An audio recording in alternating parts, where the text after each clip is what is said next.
Saan pupunta si Teta? Nagalit kami mo!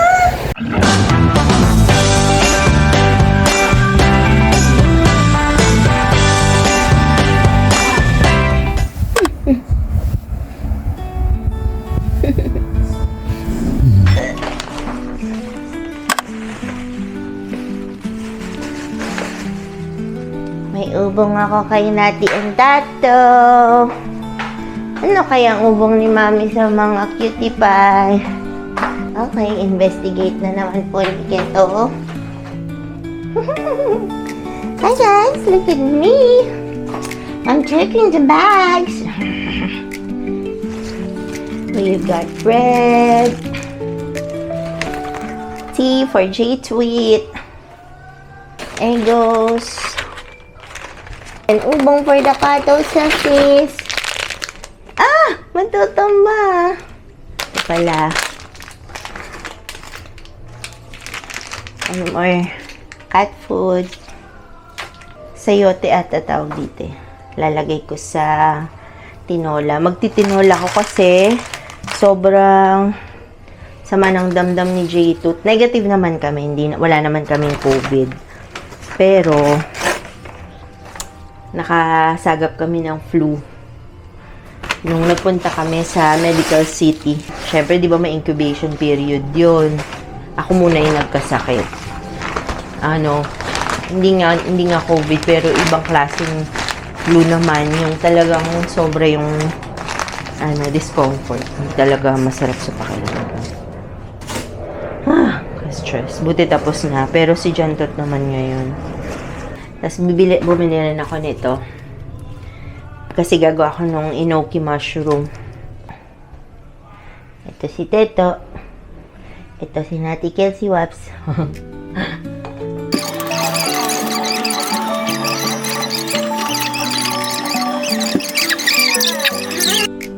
Hello! So, magluluto tayo ngayon ng tinola.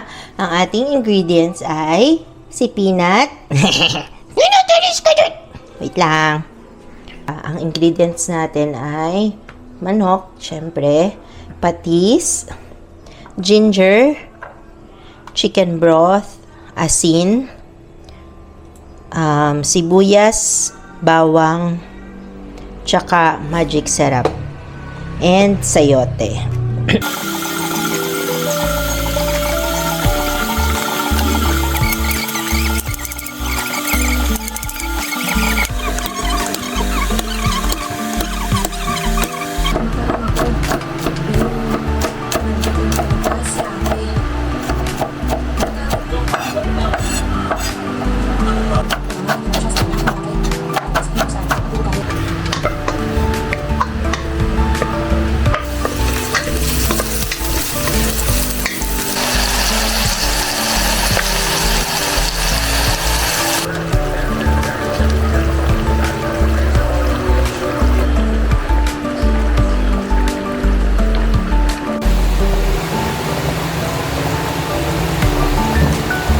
Yehey! Umaasbok-asbok pa yung ating init tinola. Kain!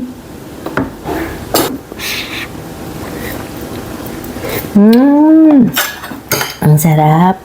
Tagal na ako hindi nakakapagluto ng tinola kasi si J-Tooth hindi siya mahilig sa basang isda, basang manok. So, bihira. Ngayon na lang ulit.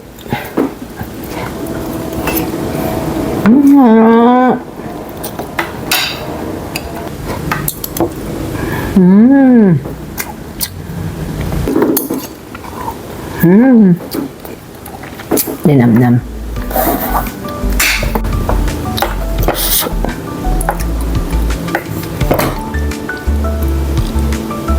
Sarap, init yan. Tsaka.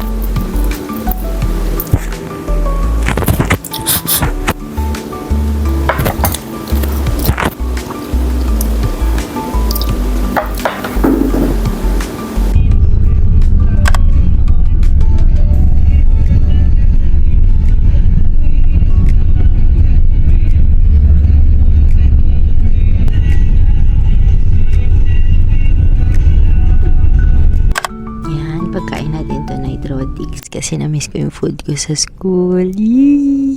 Excited na ako. Kain tayo. Hello, RTO ka today. Tapos, nag-crave ako sa Rodix. Yee! Buti na lang meron dito sa Pioneer. Pepsi, tapos sinigang na salmon head. Kain na tayo.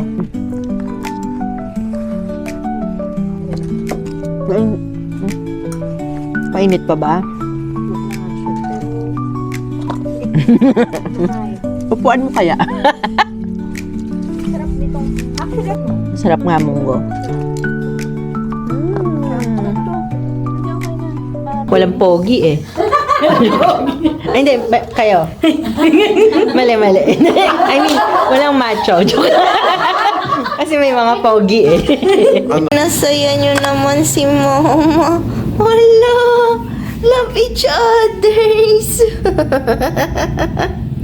Ang galing naman. Uy, nagsastart na mag-cuddle. Yee! Yee! Love each other. Yee! Ay, oh, hugis heart pa, oh. Uy! Wow!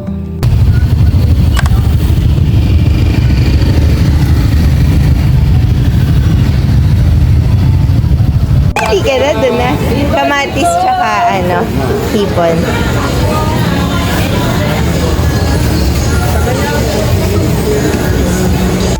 Yan, galing tayong palengke. Nauna sa Talipapa dyan sa may amin, kaso sarado pa sila. Tapos nung nagbukas sila, yung mga tinda, yung parang galing pa daw kahapon, o nung mga inakabilang, yung mga naunang araw. So, yung mga gulay, hindi na fresh. Pero bumili pa rin kami kasi nagbukas sila para sa amin. So, bumili kami ng itlog na maalat doon. Uy, pwede ka rin kumain na itlog na maalat. Bumili ako itlog na maalat, talbos ng kamote, saka konting kalamansi. Pero tingnan mo naman yung nakuha namin sa palengke ng Pasig. Tcharan! Lalaking kalamansi. Tapos, saging ni J-Tooth. Tapos meron din tayong kamatis. Sitaw. Bawang. Bangus. Pinya. Sibuyas. Mais! May mais nga pala tayo. Tikman na natin.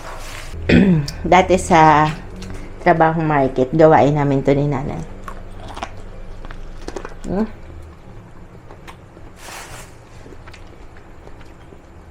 Mahal na ngayon yung isang ganito, 25. Nung araw, 10 lang to eh. Tama.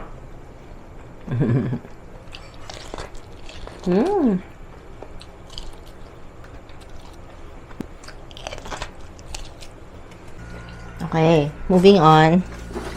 Ito yung pellets na baon ko, pinamimigay ko sa mga dogs and cats. Mas bumili tayong talaba. Kaso hindi ko to pwedeng kainin ng fresh. Iinit ko, iboboil ko siya.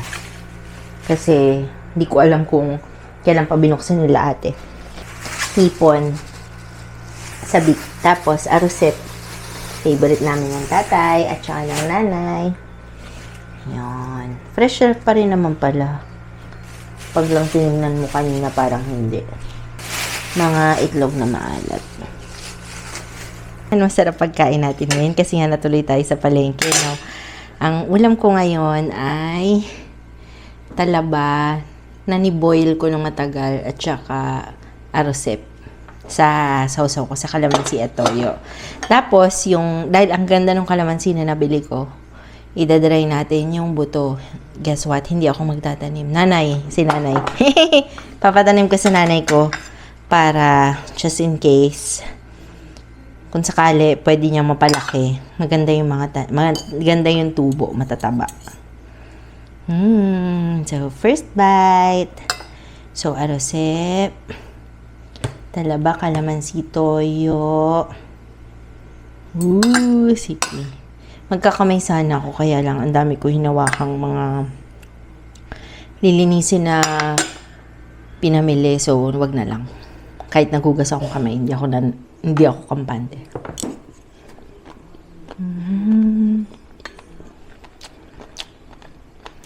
Ang sarap ng dagat.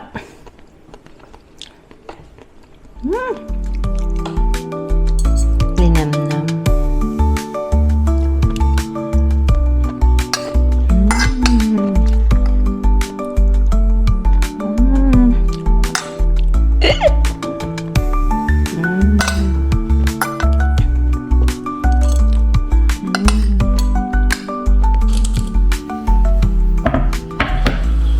Oo anak, dating.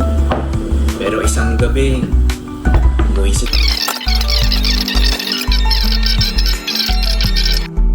Taran! Ito yung finished product natin. Yay! Mabot ako ng 1.5 hours sa pagpiga at saka pag-iwan ng kalamansi. Kasi ito, practice to nila Jaytot sa bahay nila dati. So, ang kaibahan lang, nilalagay ko na ngayon sa babasagin na bote. Para yung lasa niya hindi mag-iiba or wala siyang chemical reaction dun sa glass. So, ilang buwan namin to halos magagamit or matutungga. Pwede rin kaming gumawa ng calamansi juice, ganyan. Pero mostly gagamitin talaga to pang sausawan, pang luto. At least di ka na maghihiwa-hiwa. So, yun!